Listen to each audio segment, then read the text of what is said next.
Hello students आज का हमारा टॉपिक है व्हाट इज़ मीडियन टेस्ट। तो चलिए आज का वीडियो हम शुरू करते हैं।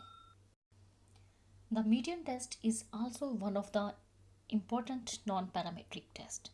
तो स्टूडेंट्स सबसे पहले तो मीडियन टेस्ट कौन सा टेस्ट है? ये है हमारा नॉन पैरामीट्रिक टेस्ट।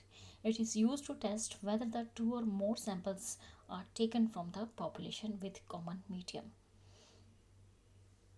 तो मीडियन टेस्ट जो है हम कब यूज़ करते हैं?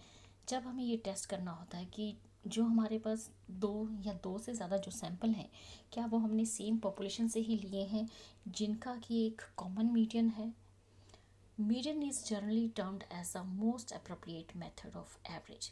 मीडियन जो है, हमारी मीडियन जो वैल्यू होती है, मीडियन को हम most appropriate method of average समझते हैं। The pair sign was used to compare samples from the same population.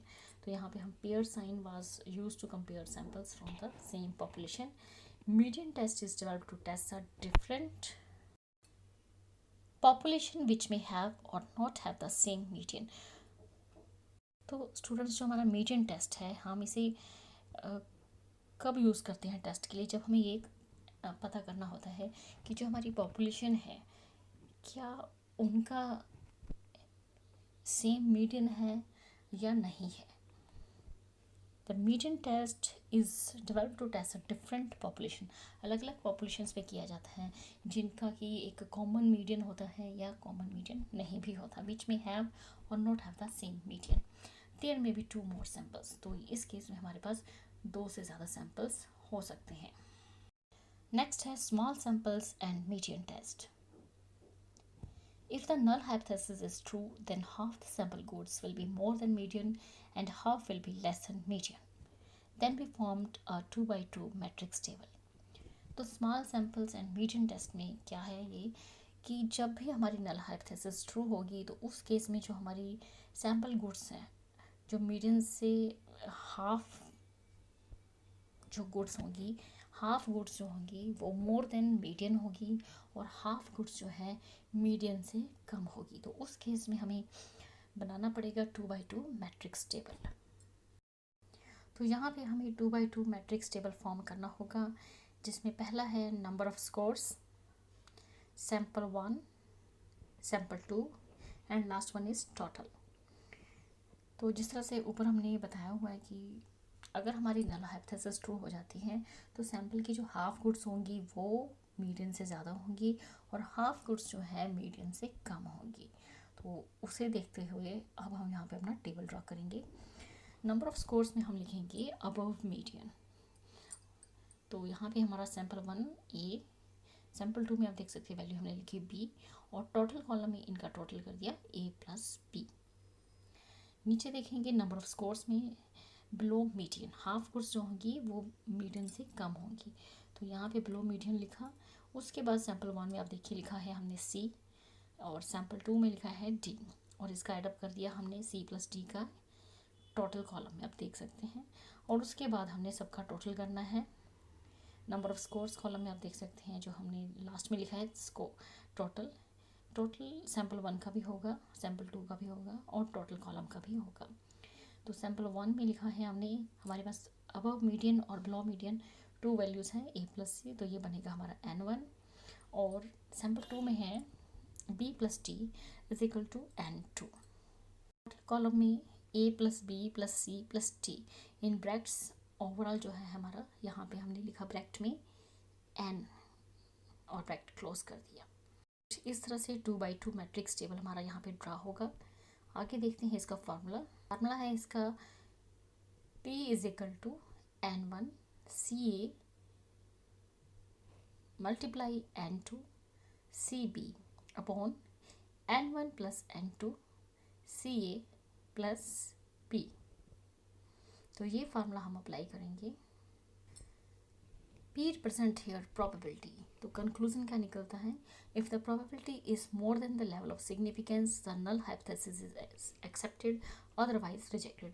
अगर हमारी प्रोबेबिलिटी जो है लेवल ऑफ सिग्निफिकेंस से ज़्यादा आती है तो नल हाइपोथेसिस जो है यहाँ पे एक्सेप्ट की जाती है, अदरवाइज रिजेक्ट की जाती है। If a sample has items more than 20 it is known to be a large sample. अगर हमारे सैम्पल में 20 से ज़्यादा आइटम्स होंगी तो वो होगा हमारा large sample. Then we apply the chi square test to test the statistics as. तो उस केस में हम काई स्क्वायर टेस्ट का इस्तेमाल करेंगे। देखते हैं किस तरह से हम इस फार्मूले को अप्लाई करेंगे। Chi square is equal to n square bracket 1 bracket AD minus BC bracket close 1 minus n/2 bracket close square upon A plus B bracket close C plus D bracket close bracket A plus C bracket close bracket B plus D bracket close. तो इस तरह से हम chi square का formula इस्तेमाल करेंगे to test the statistics S. Next है degree of freedom. V is equal to bracket R minus 1 bracket close bracket C minus 1 bracket close.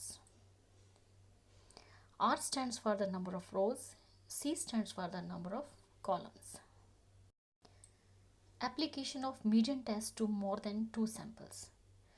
तो अगर हमारे पास 2 से ज़्यादा सैंपल होंगे तो उस केस में हम मीडियन टेस्ट का इस्तेमाल कैसे करेंगे, तो चलिए देखते हैं। तो इसका फार्मूला आप देखिए। तो यहाँ पे कॉलम्स पहले सबसे पहले देखिए, number 1 column is formula, second है सैम्पल 1, नेक्स्ट है सैम्पल 2 एंड नेक्स्ट है सैम्पल 3। तो यहाँ पे अगर हमारे पास 2 से ज़्यादा सैंपल हो तो किस तरह से हम मीडियन टेस्ट को यूज़ करेंगे। तो मान लीजिए 2 से ज़्यादा हमारे पास 3 सैंपल हैं, तो हमने 3 सैंपल्स इस तरह से लिख दिए, सैम्पल 1, सैम्पल 2, सैम्पल 3, और लास्ट में जो हमारा कॉलम होगा वो होगा टोटल का।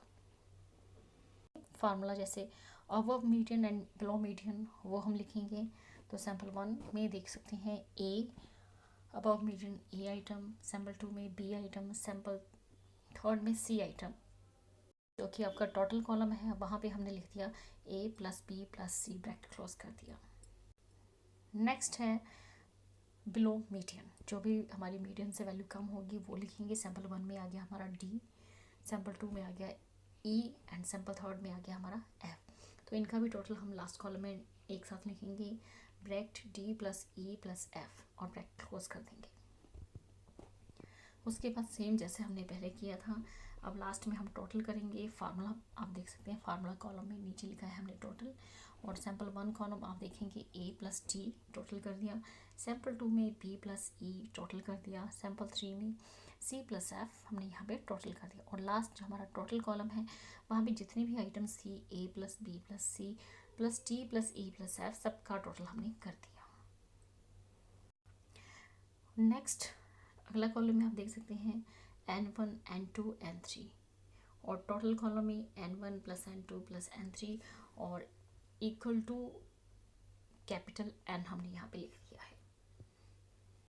और यहाँ पे अब फार्मूला अप्लाई करेंगे। Formula P is equal to, P stands for the probability, N1 CA multiply N2 CB multiply N3 CC upon capital N C A plus B plus C। तो ये हमारा फार्मूला होगा। तो इसका फार्मूला काफ़ी ज़्यादा simple है। Next, this test is use for the large sample. तो ये वाला जो टेस्ट है हम तब यूज़ करेंगे, ये फार्मूला तब यूज़ करेंगे जब हमारे पास सैम्पल जो है लार्ज होगा। तो स्टूडेंट्स, ये था हमारा आज का टॉपिक। इस वीडियो में इतना ही। अगर आप हमारे चैनल पर नए हैं तो प्लीज़ हमारे चैनल को सब्सक्राइब कीजिए और साथ ही हमारे वीडियो को ज़्यादा से ज़्यादा लाइक, शेयर एंड कमेंट कीजिए। Thank you, thanks for watching.